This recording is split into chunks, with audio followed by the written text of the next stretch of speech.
ठरलं तर मग या मालिकेच्या येणाऱ्या जबरदस्त ट्विस्टमध्ये आपल्याला आता सायली आणि अर्जुनच्या हातामध्ये जे काही महत्त्वाचे पुरावे लागणार आहेत त्याचे सत्य समजणार आहे.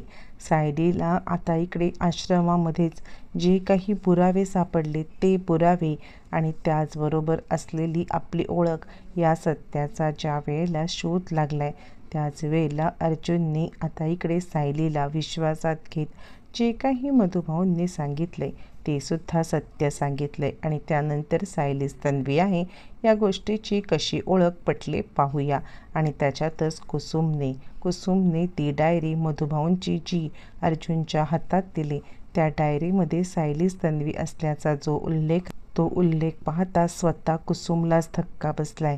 म्हणजे इतके दिवस प्रिया आपल्याला धोका देत होती हे सुद्धा सत्य समोर आले. इकडे प्रतिमाला आता मोठा धक्का बसलेला असतो.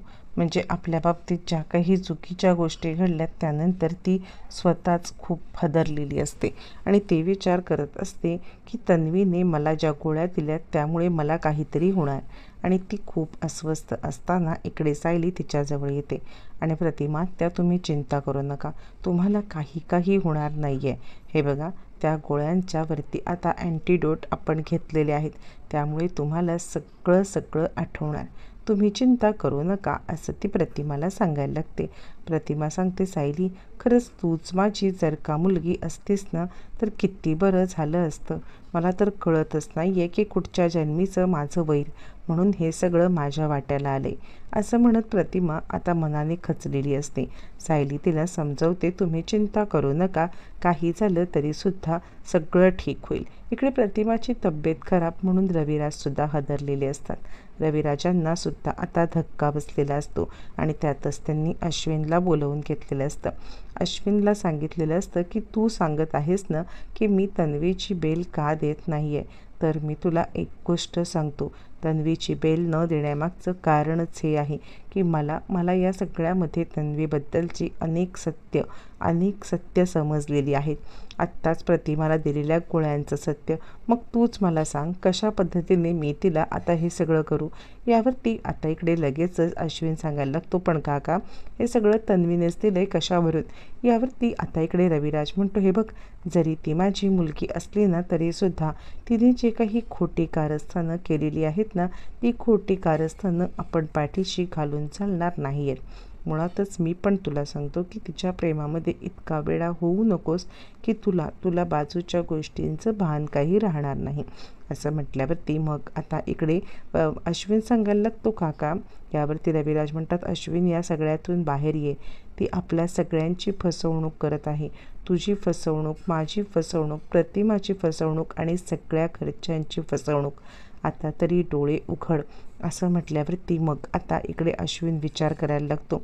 त्यावरती मग आता सुमन सांगायला लागते हो आणि तन्वीने मला आवर्जून सांगितलेलं होतं की काही झालं तरीसुद्धा या गोळ्या चुकायला नको आहेत काकी आणि म्हणून मला त्या गोळ्या जबरदस्ती द्याव्याच लागत होत्या असं म्हटल्यावरती मग लगेचच आता इकडे अश्विन विचार करायला लागतो की सुमन काकी सांगतायत, रविराज काका सांगतायत आणि त्याचबरोबर आता इकडे प्रिस्क्रिप्शनवरती तन्वीचं नाव आहे म्हणजे काहीतरी गडबड आहेच. अश्विनला कुठेतरी मनामध्ये या गोष्टी पटायला लागतात. बरं हे सगळं चालू असताना मग अश्विन सांगायला लागतो ठीक आहे तुम्ही मला म्हणताय तर मी या गोष्टीवरती रविराज काका विश्वास ठेवेन, पण तिचा उद्देश काय असेल ते मला जर का कळलं तर कसं, मला कळायला हवे ना की तिचा उद्देश काय आहे ते. त्यावरती मग आता रविराज म्हणायला लागतात हे बघ मलासुद्धा माहीत नाही आहे की तिचा उद्देश काय आहे, तर मी तुला काय सांगणार आहे की तिचा काय उद्देश आहे ते. पण ती हे सगळं जे काही करते ना त्या सगळ्या गोष्टी आता इकडे आपल्या लक्षात आलेल्या आहेत, त्यामुळे लवकरात लवकर काहीतरी करायला पाहिजे असं म्हटल्यावरती अश्विन म्हणतो नाही मी हे सत्य शोधून राहणार आहे की हे सगळं तिने का केलंय. अश्विनच्या मनामध्ये तिच्याविषयी राग निर्माण झालेला असतो. तोपर्यंत अर्जुन आता रविराजांना सांगायला लागतो मी चालणार आहे आश्रमामध्ये. म्हणजे खरं सांगू का तर रविराज काका मला मधुभाऊंनी जी काही माहिती सांगितली ना त्या माहितीच्या आधारे मला काही माहिती शोधायची आहे. यावरती आता रविराज म्हणाला तर ठीक आहे अर्जुन, तू जे काही करशील ना त्यात मी तुला मदत करायला नक्कीच तयार असणार आहे, तू बिलकुल चिंता करू नको असं म्हटल्यावरती आता इकडे रविराज अर्जुनची मदत करायला तयार होतात आणि त्याच वेळेला प्रतिमाची तब्येत बरी नसते. पण रविराज सांगतात ठीक आहे, मी आत्ता तरी तिकडे येऊ शकत नाही आहे, पण तू जी मदत सांगशील ना ती मदत मी करेन. प्रतिमा सांगते हे बघ अर्जुन, तू सायलीला घेऊन जा. सायली तू अर्जुनसोबत जा. यावरती सायली म्हणते नको प्रतिमा, त्या तुमची तब्येत बरी नाही आहे, मी तुमच्यासोबतच थांबते. प्रतिमा म्हणते हे बघ सगळ्यात महत्त्वाचं आहे ते म्हणजे जे काही सत्य आहे ते समजणं. अर्जुन कोणत्या तरी कामासाठी चालला आहे ना, तर तुलासुद्धा जायलाच पाहिजे त्याच्यासोबत. जा बरं तू असं म्हणत ती आता इकडे सायलीला सांगायला लागते. ज्या वेळेला ती सायलीला हे सांगायला लागते, सायली सांगते ठीक आहे प्रतिमात्या, पण मी परत येईपर्यंत तुम्ही ठणठणीत बऱ्या झाल्या पाहिजेत. प्रतिमा म्हणते तू माझी चिंता करू नकोस, सगळं काही ठीक होईल असं म्हणत प्रतिमा तिला समजवायला लागते. परत तोपर्यंत हे सगळं चालू असतं. आता प्रतिमा थोडीफार बरी होते. प्रतिमा उठून बसते आणि ती सांगायला लागते हे बघा माझी काळजी तुम्ही कोणीच करू नका, मी एकदम व्यवस्थित आहे.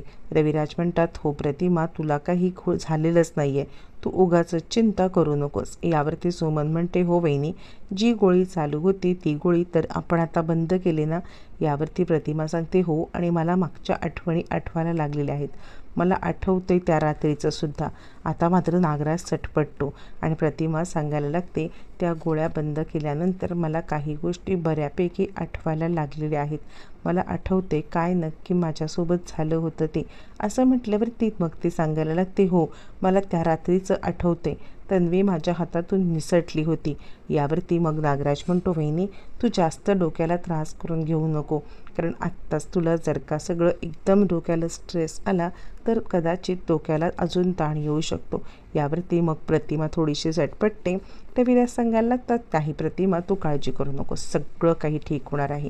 त्यावरती प्रतिमा म्हणते हो आता मला बरंच वाटते, पण ही गोष्ट नागराजसाठी भीतीदायक असते. प्रतिमाची स्मृती परत येणं, म्हणून त्याची वेगळ्याच कुरघोड्या होतात, ज्या कुरघोड्यामध्ये तोच अडकणार असतो. इकडे तोपर्यंत अर्जुन सायली ज्या वेळेला आश्रमात येतात तेव्हा अर्जुन सायलीला सगळी परिस्थिती सांगतो आणि तो सांगायला लागतो मुळातच खरं सांगू का तर मी तुला ह्या गोष्टी सांगणार नव्हतो, पण मला प्रतिमा आत्या बोलली की सायलीपासून काही लपवून ठेवू नकोस, म्हणून तुला सांगतोय. मी खरं तर आश्रमाच्या दिशेने जाणार होतो, आश्रमातील वस्तू शोधायला, पण ज्या वेळेला मला समजलेलं आहे की आश्रमात फार काही नाही आहे, आश्रमामध्ये असं काही नाही आहे की ज्याच्यामुळे तुझी ओळख खरी पटेल, म्हणून आता मी इन्स्पेक्टर साहेबांकडून स्पेशल परवानगी काढलेली आहे. इन्स्पेक्टर साहेबांनी स्पेशल परवानगी दिलेली आहे. आता इकडे आपल्याला जे सामान आश्रमातलं जप्त करण्यात आलेलं आहे, जोपर्यंत अजून काही गोष्टींचा उलगडा व्हायचा आहे त्यासाठी हे सामान तू आपण इकडे बघायला आलो आहे असं म्हटल्यावर ती सायली सांगते पण याच्यामध्ये माझं काय भूतकाळ आहे. अर्जुन म्हणतो समजेल, आधी तुझी फाईल जी आहे, ज्या फाईलमध्ये तू आता आश्रमात आल्यानंतर मेंटेन करण्यात आली होती ती फाईल शोधणं आधी आपल्याला गरजेचं आहे. असं म्हटल्यावरती मग आता सायली आणि अर्जुन पोलीस स्टेशनला आल्यावरती पोलिसांना सांगतात तुमच्याकडे अर्ध्या तासाचा वेळ आहे, कारण तसंही या गोष्टीसाठी परवानगी न काढल्याने मध्येच कोणी जर का आलं तर आपल्याला बाकी काही करता नाही येणार. असं म्हटल्यावरती पोलिसांनी हे सगळं सांगितल्यावरती अर्जुन सायली सांगतात ठीक आहे, आमच्यासाठी अर्धा तासाची वेळच खूप आहे. मग मात्र लगेचच आता इकडे दोघंजणं कामाला लागतात. ज्या वेळेला दोघंजणं काम करायला लागतात ते सगळीकडे पाहायला लागतात आणि आता दोघंजणं सगळं शोधायला लागतात. सायली काही फाईल घेते, अर्जुन काही फाईली घेतो आणि दोघंजणं ज्या वेळेला शोधत असतात त्याच वेळेला आता लगेचच सायली एक गाठोडं काढते. सायली गाठोडं काढते ज्याच्यावरती काही गोष्टी लिहिलेल्या असतात, म्हणजे प्रत्येकाची सेपरेट गाठोडी असली तरीसुद्धा त्या वर्षीची अशी काही कॉमन गाठोडीसुद्धा तिकडे ठेवलेली असतात. या कॉमन गाठोड्यामधून आता खूप महत्त्वाच्या गोष्टी शोधण्याचं बाकी असतं. अर्जुन इकडे सायलीची फाईल शोधत असतो तर सायलीच्या हातात गाठोडं लागलेलं असतं. या गोष्टी चालू असताना अर्जुन एक एक करत फाईल काढतो. सायली फायनली ते गाठोडं काढते. गाठोडं काढल्यावरती त्याच्यामध्ये एक फाईल असते, ज्या फाईलमध्ये सगळं मेंटेन केलेलं असतं, कोण कुठे कधी सापडलं आणि त्याचबरोबर त्याच्यासोबत काय काय वस्तू होत्या. म्हणजे वस्तू तर गाठोड्यात असणार, पण गाठोड्यात जरी वस्तू असल्या तरीसुद्धा आता त्याची नोंद म्हणजे त्या गाठोड्यात प्रत्येकाच्या गाठोड्यात काय आहे याची नोंद मात्र त्या फाईलमध्ये असते. मग सायली ज्या वेळेला ती फाईल काढते त्याच्यामध्ये असलेल्या आपल्या गोष्टी म्हणजे तिच्यासोबत आलेल्या गोष्टी त्या असतात. ते म्हणजे फ्रॉक तिचा, एक खेळणं, असं सगळ्या गोष्टींची नोंद असते. आणि मग ती अर्जुनला सांगते, अर्जुन सर हे बघा मला काय सापडलं आहे. म्हणजे ना या डायरीमध्ये जी व्यक्ती आश्रमात येते ती व्यक्ती आश्रमात आल्यानंतर मग तिच्यासोबत काय काय गोष्टी होत्या या सगळ्या गोष्टींचा आता इकडे उलगडा होतो. म्हणजे त्याच्यासोबत काय काय होतं ते सगळं. हे बघा यावरती अर्जुन म्हणतो, मग तुझ्यासोबत काय काय होतं हे तर बघूया आपण. मग सायली अर्जुन ज्या वेळेला या गोष्टी बघायला लागतात त्यावेळेला सायलीसोबत असलेल्या गोष्टी आता इकडे समोर येतात. एक छोटंसं भावलं, बोलकं भावलं जे तिच्या हातामध्ये असतं. त्याचबरोबर अनेक अशा गोष्टी. अर्जुन म्हणतो काय, आणि मग तन्वीच्या इथे काय आहेत. यावरती सायली ज्या वेळेला प्रियाच्या इथे वस्तू पाहते तेव्हा प्रियाच्या वस्तू एकदम डिफरंट असतात. अर्जुनला जरा चिंताच पडते. अर्जुन म्हणतो नाही नाही काहीतरी गडबड आहे का. यावरती आता सायली सांगायला लागते, अर्जुन सर गडबड ती कसली, तुम्हाला काय वाटते कसली गडबड असू शकते. असं म्हटल्यावरती आता इकडे अर्जुन म्हणतो नाही नाही म्हणजे तन्वी खरं तर हरवली होती ना तेव्हा ती बड्डेचा फ्रॉक घालून माझ्या बड्डेला आली होती, व्यवस्थितरित्या फ्रॉक घालून गेली होती. आणि त्यामुळे आता इकडे तुझ्या समोर कसं लिहिलं आहे की ही मुलगी चांगल्या घराण्यातली वाटत आहे, पण तन्वीच्या समोर काय लिहिलं आहे बघ की ही कुठून तरी गरीब घराण्यातली मुलगी आहे. तिच्या आईवडिलांची आर्थिक परिस्थिती नसल्या कारणाने तिला सोडलं आहे. काय खरं असेल काय खोटं असेल. आता सायली सांगते नाही इकडे काहीतरी गडबड आहे खरी. अर्जुन म्हणतो ठीक आहे ही डायरी तू आपल्या हातात घे, आपण घरी घेऊन हे करूया, तोपर्यंत दुसरं काही सापडते का बघूया. पण अर्ध्या तासाचाच वेळ असल्या कारणाने आता इकडे फटाफट गोष्टी शोधण्याच्या बाकी असतात. आणि म्हणून आता दोघंजणं ते डायरी आपल्या पर्समध्ये सायली ठेवते आणि पुढच्या गोष्टी शोधायला लागतात. अर्जुन आता अनेक गोष्टी शोधत असतो. त्याच्यामध्ये अजून एक महत्त्वाची गोष्ट असते ती म्हणजे ज्या वेळेला ती मुलं एंटर झाली तेव्हा त्यांची अशी काहीतरी ओळख, त्यांची आता जन्मखूण, जी जन्मखुणेची नोंद पण त्याच्यात एका रजिस्टरमध्ये करून ठेवलेली असते. त्या जन्मखुणेची नोंद आता ज्या रजिस्टरमध्ये केलेली असते ते रजिस्टर अर्जुनच्या हातात लागतं. अर्जुन ते सायलीला दाखवतो, याच्यामध्ये बघ जन्मखूण काय आहेत ते सगळ्या. सायली ते बघते आणि तिला माहिती असतं की आपल्याला या सगळ्यामध्ये आपली जन्मखूण आहे की ती म्हणजे पायावरचं तुळशीपत्र. सायली पाहते आणि त्याचबरोबर प्रियाच्या जन्मखुणेमध्ये असतं की तिच्या पाठीवरचं तीळ. सायली पाहते. अर्जुन म्हणतो बरोबर आहे जन्मखुणेचं. यावरती सायली सांगते हो या जन्मखुणेचं सुद्धा सत्य बरोबर आहे. असं म्हटल्यावरती अर्जुन म्हणतो मग काय आहे तुझ्या इथली जन्मखुण काय आहे की जेणेकरून तुझे आई बाबा आपल्याला शोधता येतील. यावरती मग आता सायली सांगायला लागते माझी जन्मखूण म्हणजे माझ्या पायावरील तुळशीपत्र. यावरती अर्जुन म्हणतो काय. अर्जुन सांगायला लागतो की हे कसं शक्य आहे. यावरती सायली सांगते ही बघा याच्यामध्ये केलेली नोंद, तुम्ही याच्यामधली नोंद जर का पाहिलीत ना तर आता तुम्हाला कळेल. असं म्हटल्यावरती मग आता तो सांगायला लागतो असं कसं. हे बघ मला काय म्हणायचं आहे, ज्या वेळेला तन्वी आपल्या घरी आली ना त्यावेळेला रविराज काकांनी मुळातच तिची जन्मखूण बघूनच तिला आता घेतलं होतं. तिची जन्मखूण बघून तिला आता तन्वी म्हणून एक्सेप्ट केलं होतं. सायली म्हणते नाही हे कसं शक्य आहे, जन्मखूण तर माझ्या पायावरती आहे.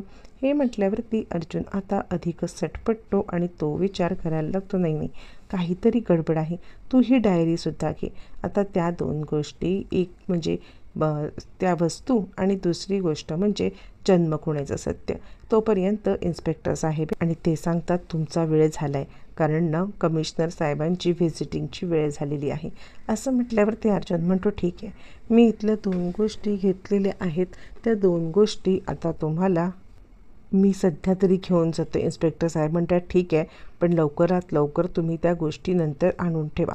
असं म्हणत मग इन्स्पेक्टर साहेब अर्जुन सायलीला त्या 2 गोष्टी घेऊन जायला देतात. आता इकडे अर्जुन सायलीला सांगतो थेट आपण रविराज काका आणि प्रतिमा त्या यांच्याकडेच जाऊ. हे बघ मला काय वाटतं माहिती आहे का, या सगळ्यामध्ये तुला मी गोष्ट सांगतो, हे फोटो हे जुने फोटो आहेत ना, या जुन्या फोटोमध्ये सुद्धा तुझ्या लक्षात येईल असं म्हणत तो काही जुने फोटोसुद्धा प्रियाचे दाखवतो, म्हणजे तन्वीचे दाखवतो. यावरती आता इकडे सायली सांगायला लागते, मला काय वाटतं माहिती आहे का, आश्रमामध्ये सगळ्यांच्या फोटोची सुद्धा एक हे असेल.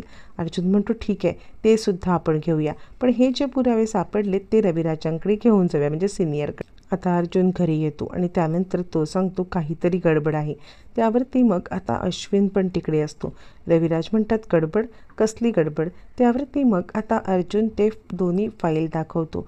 दोन्ही फाईल दाखवल्यावरती अर्जुन सांगतो काहीतरी गडबड आहे ना बघ, म्हणजे आता ज्या जन्मखुणेच्या गोष्टी आहेत त्या जन्मखुणेच्या गोष्टींमध्ये आता 2 गोष्टी आहेत. त्या म्हणजे सगळ्यात महत्त्वाचं म्हणजे प्रियाच्या म्हणजे तन्वीच्या पायावरील खूणच नाही आहे, तिच्या पाठीवरती म्हणजे प्रिया मधुकर यांच्या पाठीवरती तीळ आणि सायलीच्या पायावरची खूण. याचा काय अर्थ होतो? आणि मरता मरता मधुभाऊ म्हटले होते की सायलीचे आईवडील जिवंत आहेत. आणि तिसरी गोष्ट म्हणजे आश्रमात एक फोटोंचा अल्बम आहे जुन्या, तो कुसुमताई आणणार आहेत आणि त्यानंतर मग आपल्याला अधिक सत्य क्लिअर होईल. तितक्यात कुसुम सांगायला लागते काहीतरी गडबड आहे, मी हा अल्बम घेऊन आले, पण याच्यामध्ये तन्वीचा जो फोटो आहे ना त्याच्यामागे सायली मधुकर लिहिलं आहे आणि हा जो काही फोटो आहे याच्यामागे प्रिया मधुकर, पण हा फोटो तन्वीचा नाही आहे. एक एक करत 3 पुरावे समोर आलेत. सगळ्यात महत्त्वाचं म्हणजे फोटोचं सत्य, दुसरं म्हणजे जन्मखुणेचं रजिस्टर आणि तिसरं म्हणजे तिच्याकडे असलेल्या गोष्टींचं रजिस्टर. या सगळ्यावरून आता सुभेदार किल्लेदार कसा अर्थ काढणार येणाऱ्या भागातच कळणार.